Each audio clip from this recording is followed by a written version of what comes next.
and welcome to another Caffeinated Entertainment video. This is the book review, or this is art, with the book review for Plum Island by Nelson Demille, and also this is a double book review because I'll be reviewing the Kindle single by Nelson Demille called The Bookcase. Alright, so Nelson Demille has this detective, NYPD detective named John Corey. He is the subject of now what I believe is at least 9 or 10 book series. Plum Island is the first book in that series, and the Kindle single of the bookcase is 0.5. Now, Plum Island was my first introduction to Nelson Demille.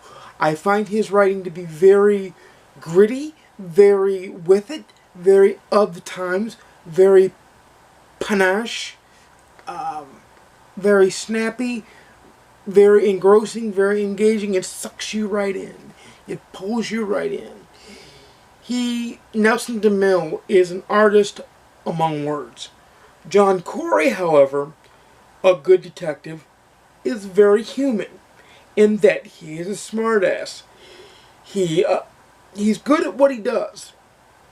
And we see him, I still don't know, at the beginning of the book, he's at a lodge on leave from a case that we don't know anything about. He's sitting on his porch. He's sitting on his back patio, back porch area, and drinking a beer when the county sheriff comes in and asks him to consult on a murder that happened in his county. Now, normally they outsource murder investigations to a bigger department, but in this case, the chief, knowing that the police officer, that Corey was in the county, he asked him to come by and look at things.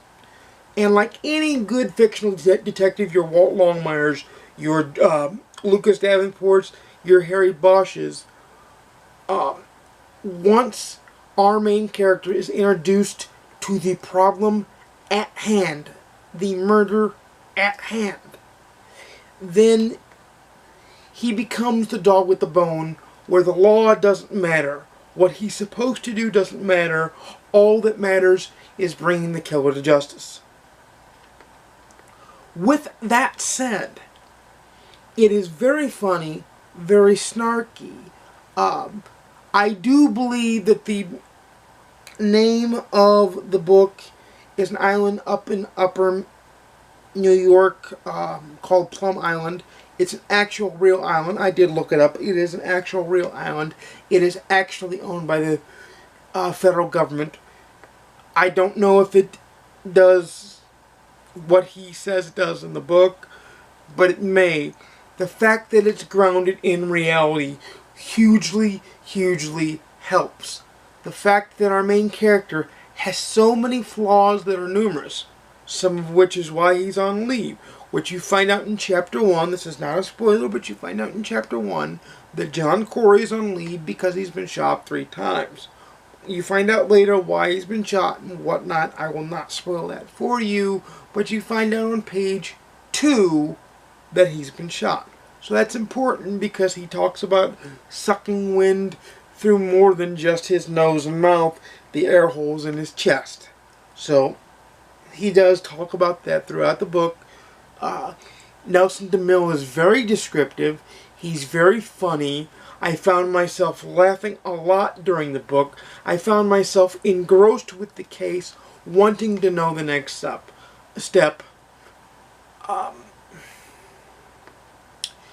And the twist at the end did get me. I don't know if I didn't see it coming because he threw so many curveballs in there that I couldn't see all the curveballs coming. It's very rare when a person like me that has read most of the mystery thriller genre meets a author that's been out there a long time for the first time and falls in love with that author. But that happened with me and Nelson Demille. I love his writing style, his grit, his funny, the way he interjects humor into such serious topics and serious undertones in the book. I mean, the book deals with serious, gritty things There's weather incidents, there's life incidents. He's got a life outside of the New York City Police Department that is in flux and chaos and all that. So, and all that plays so very, very well inside Plum Island that I just could not put this book down the minute I put it up. I'm very, very impressed with the way it flowed. It was, I don't know if anybody who watches my videos has seen the old Bob Ross PBS show, but it's a lot. Nelson Demille's writing is a lot like first painting the clouds, and then painting the happy little trees, and then painting the mountains and the sunset, and at the end of it you see the whole masterpiece, the whole masterwork of the book, but each chapter is its own little part. And Nelson DeMille, more than any other writer, say a Jeffrey Deaver or anything of that kind, because Jeffrey Deaver's a bit formulaic. Harry Bosch and Michael Connelly, they're a bit still good, but there's a flow to them. And there might be a flow to the John Corey books, but the flow to the John Corey books are different than that of the Bosch books, the Davenport books, the Walt Longmire books, the Lincoln Rhyme books. And it's good that they're all different. It's different here is good because different means stand out.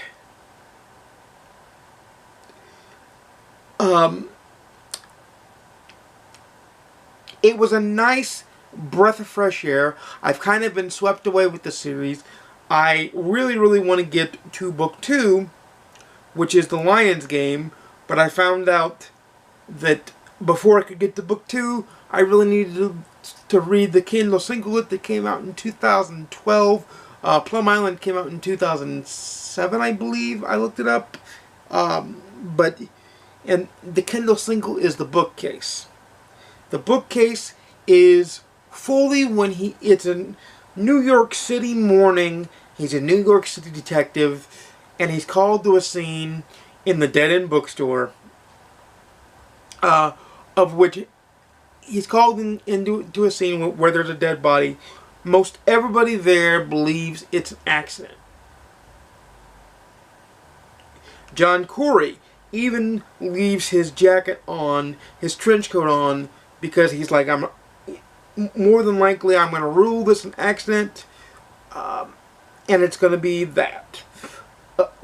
The bookcase will not take you more than, I would say, an hour to hour and a half to read, but it is totally worth the read. It is funny, it is hilarious, it has more of the grit and the artistry. I could see the shelves in the bookstore. I could see the ornate, excuse me, I had to pop my finger there. It just kind of happened. I could see the ornate desk carvings, and I could feel the bookstore, and I could understand his hunger because he was interrupted from breakfast at the very beginning of the story. And it lets you know, even more than Plum Island, that John Corey is a detective who pretty much has no equal on the department, because he is once again that dog with the bone. And to find the right answer, he upsets the cart, but he uses tactics that aren't typically seen in detective novels, because you pressure the person in a detective novel and they just fold. Well, not here. John Corey uses actual real police techniques to come up with his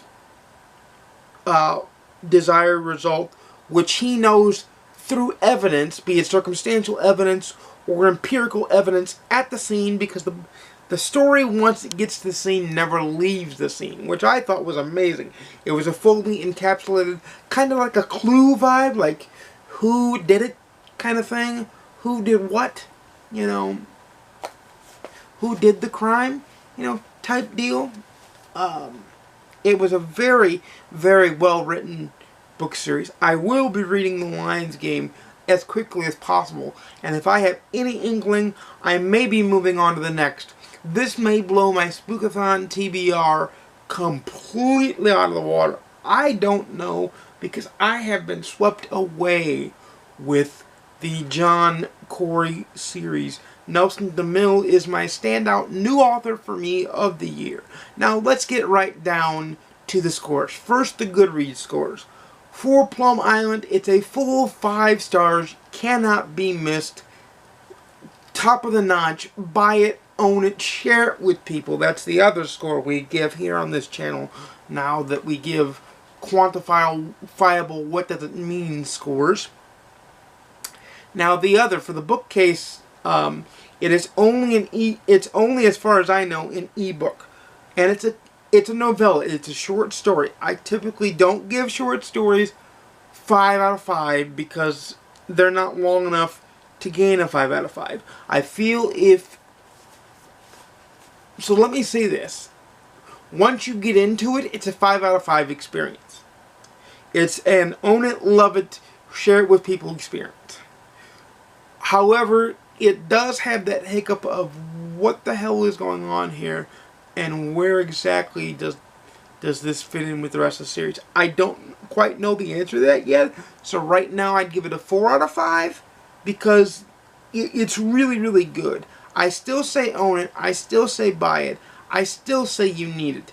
If you've read Nelson Demille, you know what I'm talking about. If you haven't read Nelson Demille, don't make the same mistake I made. Rectify that as soon as fliggin' possible.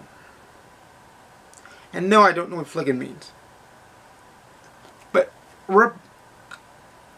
resolve that issue as soon as possible. Nelson Demille cannot be any better of a writer. He's up there with me as far as the pantheon of crime writers goes, with a Michael Connelly, a Larry King, or a Craig Johnson. Just top-notch quality stuff. Top-notch, epically up there, top-notch stuff. Matter of fact, I am going to go on to the next book right now. So that means I'm going to close this video, and please leave a like and subscribe. Remember, I make content for this channel every month. Content posts for this channel every Monday, Wednesday, and Saturday, 12:30 p.m. Central Daylight Time and 10:30 a.m. Pacific Daylight Time. Figure out what time that is in your area. That's 11:30 a.m. or 1:30 p.m. Eastern Daylight Time for those all in the U.S. Mountain in Hawaii. You can figure it out yourself. GMT, you can figure that out too. Just look it up, Google it, and you'll figure out when the videos go live. Or better yet, just subscribe, click the notification bell, and if YouTube has it tagged together, it will let you know when I post a new video.